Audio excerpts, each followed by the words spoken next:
سب سے پہلے رخ کرتے ہیں انڈونیشیا کا، جہاں پر مظاہرے جو ہیں وہ شدید سے شدید تر ہوتے جا رہے ہیں اور احتجاج جو ہے وہ کافی شدت اختیار کر گیا ہے، اور صوبوں میں جو پارلیمنٹ کی عمارتیں ہیں انہیں نظر آتش کر دیا گیا ہے، اور اس کے نتیجے میں وہاں کے جو صدر ہیں پرابو سوبیانتو، انہوں نے چین کا بھی دورہ جو ہے وہ منسوخ کر دیا ہے۔ کیا صورتحال ہے اس وقت انڈونیشیا میں، آئیے اس پر ایک چھوٹی سی رپورٹ دیکھتے ہیں۔ انڈونیشیا میں مظاہرے شدت اختیار کر گئے، صوبوں میں پارلیمنٹ کی عمارتیں نظر آتش، صدر پرابو سوبیانتو نے چین کا دورہ منسوخ کر دیا۔ کم اجرت اور تنخواہوں اور ارکان پارلیمنٹ کی مراعات کے خلاف شروع ہونے والا احتجاج اس وقت شدت اختیار کر گیا جب پولیس کی بختر بند گاڑی نے ایک موٹر سائیکل سوار کو کچل دیا۔ واقعے کی ویڈیو وائرل ہونے کے بعد ملک بھر میں مظاہرے پھوٹ پڑے ہیں۔ صوبہ سولاواسی کے شہر مکاسر میں احتجاج شدت اختیار کر گیا، جہاں صوبائی اور مقامی کونسل کی عمارتوں کے باہر ہنگامے پھوٹ پڑے، جس کے بعد مظاہرین نے پارلیمانی عمارتوں کو آگ لگا دی۔ کونسل کی عمارت میں لگی آگ کے نتیجے میں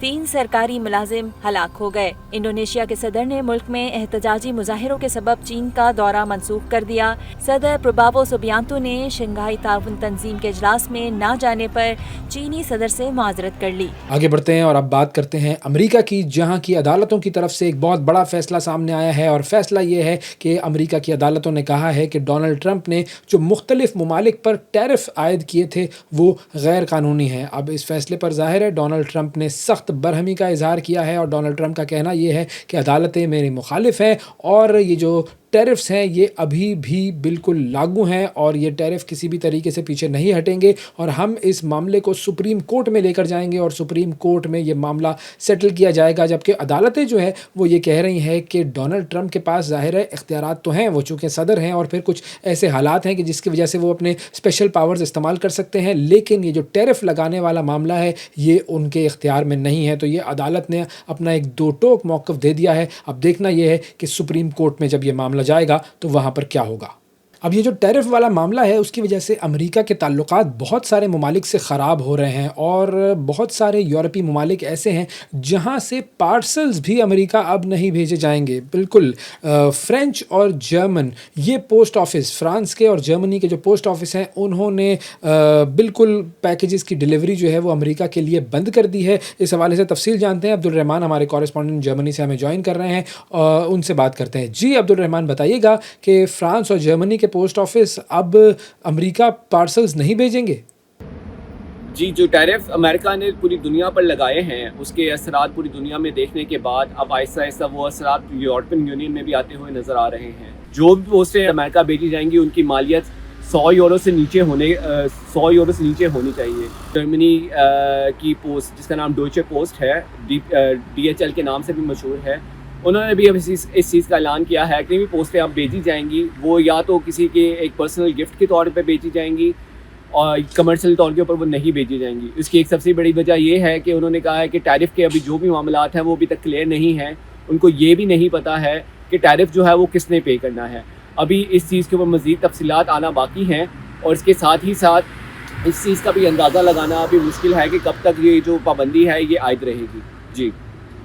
بہت شکریہ ادا کریں گے عبدالرحمن، ہمارے کورسپونڈنٹ جرمنی سے ہمارے ساتھ تھے۔ اور اب بات کرتے ہیں سیلابی صورتحال کی۔ ہم دیکھ رہے ہیں کہ پورے پاکستان میں اس وقت جو صورتحال ہے وہ انپریسیڈنٹڈ ہے۔ اب یہ صورتحال جو ہے اس میں ہماری مس مینجمنٹ کتنی ہے، بھارت کا اس میں کیا کرنا ہے، انوائرمنٹل جو ڈیزاسٹر ہے وہ کتنا ہے، بہت ساری چیزیں ہیں۔ وہ کہتے ہیں نا جتنے منہ اتنی باتیں، تو ان تمام چیزوں کو ذرا سمجھیں گے۔ محسن لغاری صاحب ہمارے ساتھ موجود ہیں، اس معاملے کے ایکسپرٹ بھی ہیں اور سابق وزیر آب پاشی بھی رہے ہیں پنجاب کے۔ السلام علیکم سر۔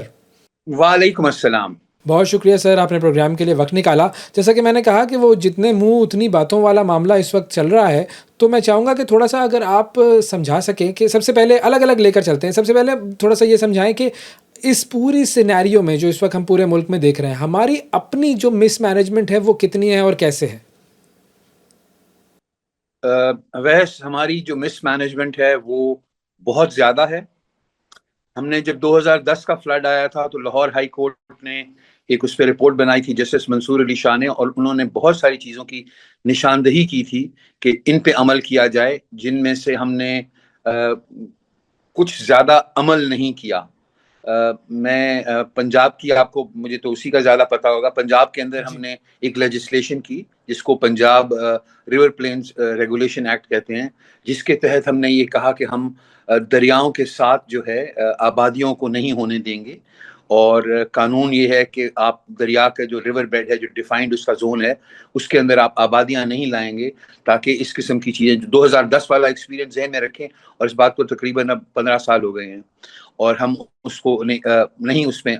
آنے دیں گے لوگوں کو. اس کے بعد پھر ہم نے 2023 میں بھی ایک ایکٹ بنایا جس کے اندر جو ہمارا پنجاب کا اریگیشن اور ریگولیشن کا جو سارا ایکٹ ہے, Punjab irrigation drainage rivers act جو ہے, وہ ریورز کو بھی بیچ میں انکارپوریٹ کرتا ہے. وہ بھی یہ کہتا ہے کہ ڈیفائن کر کے زونز کو ہم لوگوں کو اس میں نہیں آنے دیں گے. ہر سال جو ہے ہم ایک فلڈ کا پلان بنائیں گے,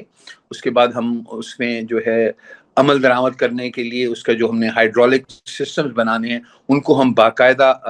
سائنٹیفک طور پہ اسٹڈیز کر کے ان کو بنائیں گے. ہمارے پاس ایک پنجاب اریگیشن ڈپارٹمنٹ کے پاس ایک بہترین ہماری ایک لیب سمجھ لیں, ہماری ایک جو ہے انسٹیٹیوشن ہے نندی پور میں ہماری ہے, جو کہ ورلڈ ریناؤنڈ ہے. دنیا بھر سے وہاں پہ ہم لوگ ماڈلنگ کرتے ہیں, اور ہم نے دنیا کو سکھایا ہے back in the 60s and 70s how to do those things. اس لیب کے اندر ہم رن کریں گے ٹیسٹ, اور ہم نے ان میں سے کوئی چیز ایسی نہیں کی. اور جب میرے پاس جب یہ اریگیشن کا محکمہ ہوتا تھا, تو جب یہ پانی آیا 2022 میں بھی آیا, پہلے بھی ایسے آتا, تو جب 2019 میں ستلج میں اگر آپ کو یاد ہو پانی آیا تھا, اتنا زیادہ نہیں تھا لیکن آیا تھا, تو میں جو اپنے انجینئرس کو کہتا تھا کہ یار یہ جو دریا کے فلو کے اندر جو رکاوٹیں ان کو ہٹاؤ, تو وہ کہتے تھے سر لوگ اپنے چھوٹے چھوٹے بند بنا لیتے ہیں کہ میرا رقبہ بچ جائے اور دریا جو ہے وہ دور رہے مجھ سے, تو دریا کو پھیلنے نہیں دیتے جس سے دریا کا زور ٹوٹتا ہے. تو کہتے ہیں جب ہم نہیں کرتے تو ڈی سی صاحبان جو ہیں وہ ہمیں زور دیتے ہیں, اور ڈی سی صاحبان جب ہمیں زور دیتے ہیں ہم نہیں کرتے, تو ڈی سی صاحبان اپنے ہی ڈسٹرکٹ ایڈمنسٹریشن اپنے ہی پیسوں سے اپنے ہی فنڈ سے بلڈوزر ہائر کر کے اور وہ کرنا شروع کر دیتی ہے. اس میں تھوڑی 2-3 چیزیں, ایک تو اس میں وہ ہیومن ایلیمنٹ ہوتا ہے کہ یار لوگوں کے گھر ڈوب جائیں گے, لوگوں کی فصلیں ڈوب جائیں گی, لیکن بات یہ ہے کہ جس وقت یہاں نہیں ڈوبیں گی تو آگے جا کے کہیں پہ ڈوبیں گی, اور اگر ہم دریا کو اس کا راستہ نہیں دیں گے تو دریا زور لگائے گا. نیچر کے ساتھ تو کچھ نہیں کیا جا سکتا نا. ہم اگر ابھی دیکھ لیں راوی اور ستلج کی مثال میں آپ کو دیتا ہوں, راوی اور ستلج کے اوپر انڈیا نے جو ہے تمام جہاں ڈیمز بن سکتے تھے انہوں نے ڈیم بنائے ہیں, اور نارمل حالات میں وہاں سے وہ بالکل پانی نہیں آنے دیتے, اور سارے پانی کو وہاں پہ سٹور کر کے اور اس کو وہ اپنا استعمال کرتے ہیں. لیکن اس دفعہ اتنا زیادہ پانی ہے کہ ان کے اپنے ڈیمز جو ہیں, وہ ان کا اپنا جو انفراسٹرکچر ہے اریگیشن کا, واٹر مینجمنٹ کا, وہ انڈر تھریٹ تھا. تو بجائے اس کے کہ وہ انفراسٹرکچر ٹوٹ جائے, پانی نے تو نیچے آنا ہی ہے, اور اس پانی نے انڈیا میں بھی بہت تباہی مچائی ہے. یہ نہیں کہ ہمارے یہاں پہ ہو رہا ہے نقصان, انڈیا میں بھی اس پہ بہت تباہی مچائی ہے. بالکل ٹھیک ہے, میں اس پہ انڈیا والے ایشو پر میں آتا ہوں دوبارہ سے, انڈیا والے ایشو پر میں دوبارہ آتا ہوں, لیکن میں آپ کا ایک رائٹ اپ پڑھ رہا تھا, اس میں آپ نے لکھا ہے کہ Punjab has the laws, what it lacks is the courage to enforce them. یعنی جو پنجاب کا فلڈ پلین ریگولیشن ہے یا irrigation drainage and rivers act ہے 2023 کا, تو تمام تر حکومتیں جو مطلب پی ٹی آئی کی بھی, پی ایم ایل این کی بھی, ساری جو حکومتیں رہیں, they do not have the courage to enforce these laws.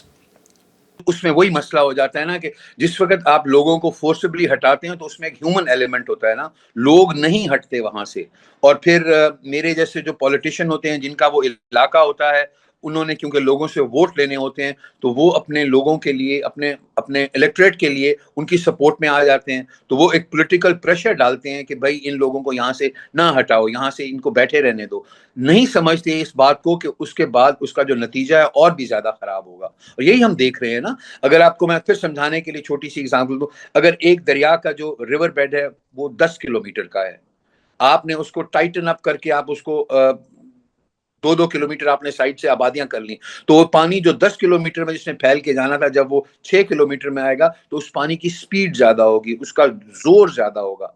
ایک اور چیز جو ہم کرتے ہیں, جو یہ اس کے اندر ہمیں نقصان ہوتا ہے یا جسے ہماری تو وہ ہوتا ہے جب ہم انفراسٹرکچر بناتے ہیں, جیسے ہم بریجز بناتے ہیں, بیراجز بناتے ہیں, تو جب پانی آتا ہے زیادہ تو جو بیراج ہے اس کو ہمیں بچانا جو ہے وہ زیادہ اہم ہوتا ہے,